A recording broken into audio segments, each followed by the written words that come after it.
ഇവിടെ ഇപ്പോഴേ ഈ അസോസിയേറ്റഡ് ജേർണൽ ലിമിറ്റഡ് അതാണ് ഈ ശരിക്കും പറഞ്ഞാൽ നാഷണൽ ഹെറാൾഡിന്റെ മാതൃസ്ഥാപനം എന്ന് പറയുന്നത്. ഈ മാതൃസ്ഥാപനത്തെ കൈവശപ്പെടുത്താൻ വേണ്ടിയിട്ടാണ് രാഹുൽ ഗാന്ധിയും അതുപോലെ തന്നെ സോണിയാഗാന്ധി ഇടപാട് നടത്തിയത്. ഇതിനകത്ത് ഈ ഷെയർ ഏതാണ്ട് 76% ഷെയർ ഇവരുടെ കയ്യിൽ വെച്ച് മാത്രമാണ്.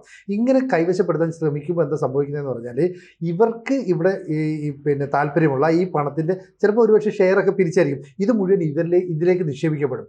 അങ്ങനെ നിക്ഷേപിക്കപ്പെട്ടാൽ അതിൻ്റെ മുഴുവൻ ലാഭവും നമുക്ക് കൊയ്യാമെന്നുള്ളതാണ് ഇവരുടെ കണ്ടീഷൻ. അതുകൊണ്ടാണ് ഇപ്പോൾ FIR പറയുന്നത് ഈ അസോസിയേറ്റഡ് ജേർണൽ ലിമിറ്റഡിനെ വഞ്ചനാപരമായിട്ട് ഇവർ ഉപയോഗിച്ചിട്ടുണ്ട്. അപ്പോൾ ഇവർ സ്വാഭാവികമായിട്ടും കുറ്റക്കാരാണ്. അപ്പം പ്രതികളായിട്ട് ഇവർക്കെതിരെ നീക്കം നടത്തുക എന്ന് പറയുന്നത് ശരിക്കും സോണിയെയും രാഹുലിനെയും പെടുത്താനുള്ള നീക്കമാണ്. ഇതുവരെ ഇവരെ പ്രതികളാക്കി അങ്ങനെ മുന്നോട്ട് പോയിട്ടില്ല.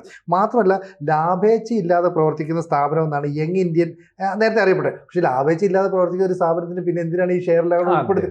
ഇവിടെ ഒരു കള്ളക്കളിയില്ല. ഇതിനകത്ത് 2000 കോടി രൂപയുടെ ഇടപാട് നടന്നു എന്നാണ്. എന്ന് പറഞ്ഞാൽ ഈ ഗാന്ധി കുടുംബം എന്ന് അവകാശപ്പെടുന്ന നെഹ്റുവിൻ്റെ പിന്തുടർച്ചക്കാർ, അങ്ങനെ നമുക്ക് പറയാൻ പറ്റുള്ളൂ. അതാണ് രാജീവ് ഗാന്ധിയുടെ ഭാര്യ എന്ന നിലയിൽ സോണിയാഗാന്ധി, അവരുടെ മകൻ എന്ന് പറയുന്നത് രാഹുൽ ഗാന്ധി. ഇവരുടെ ചിന്ത എന്താ? പരമ്പരാഗതമായിട്ട് ഇന്ത്യ എന്ന് പറയുന്ന രാജ്യം ഞങ്ങളുടെയാണ്, ഇന്ത്യയിലെ പ്രധാനമന്ത്രി ആകേണ്ടത് ഞങ്ങൾക്കുള്ള ചുമതലയാണ്. ഇവിടെ മോദി കയറിയിരിക്കുന്നു, അതിൻ്റെ ഇടയ്ക്ക് വാജ്പേയി വന്നിട്ട് എന്തൊരു പണിയാ, VP സിംഗ് വരുന്നു, ചന്ദ്രശേഖർ വരുന്നു, ഇതൊന്നും പറ്റില്ല. ഇതൊക്കെ ഞങ്ങൾക്കുള്ളതാണ്. ഈ ഒരു അഹംഭാവമായിരുന്നു രാഹുൽ ഗാന്ധിക്കുള്ളത്. പക്ഷേ സോണി കുറച്ചുകൂടെ ബുദ്ധിപരമായിട്ടാണ് കാര്യങ്ങൾ നിൽക്കുന്നത്. കാരണം പണം സമ്പാദിക്കാനായിട്ട്, അത് കൈവശപ്പെടുത്താനായിട്ട് എനിക്ക് പ്രധാനമന്ത്രി ആകാൻ പറ്റിയില്ലെങ്കിൽ പാവ പ്രധാനമന്ത്രിയെ മുമ്പിൽ നിർത്തിക്കൊണ്ട് ഞാൻ ഭരിക്കും, ഈ കളിയെല്ലാം നടത്തി. പക്ഷേ പിന്നീട് അധികാരവും ചെങ്കോലും ഒക്കെ മകനിലേക്ക് കൈവശപ്പെടുത്താൻ ചെന്നപ്പോൾ മകൻ കുറച്ച് പൊട്ടംകളി കളിച്ചുകൊണ്ടിരിക്കുന്നു. ഇതാണ് സംഭവിച്ചത്. പക്ഷേ ഇവിടെയും സോണിയാഗാന്ധി ബുദ്ധിപരമായിട്ട് നീക്കിയോടാണ് ഈ 2000 കോടി ഇടപാടിലൂടെ ഈ യങ് ഇന്ത്യ എന്ന് പറയുന്ന സ്ഥാപനത്തെ മുന്നിൽ നിർത്തിക്കൊണ്ട് നാഷണൽ ഹെറാൾഡ് കേസ് മുന്നോട്ട് കൊണ്ടുപോയത്. ഇവിടെ ബാക്കിയുള്ള കോൺഗ്രസിലെ മുഴുവൻ നേതാക്കളെ ഇവർ പറ്റിക്കുകയാണ്, കബളിപ്പിക്കുകയാണ് ചെയ്യുന്നത്.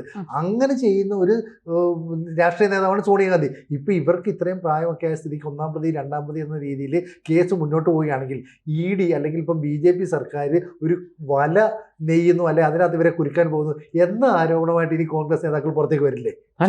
പുറത്തേക്ക് വരില്ല. അതാ ഇപ്പൊ ജോലി.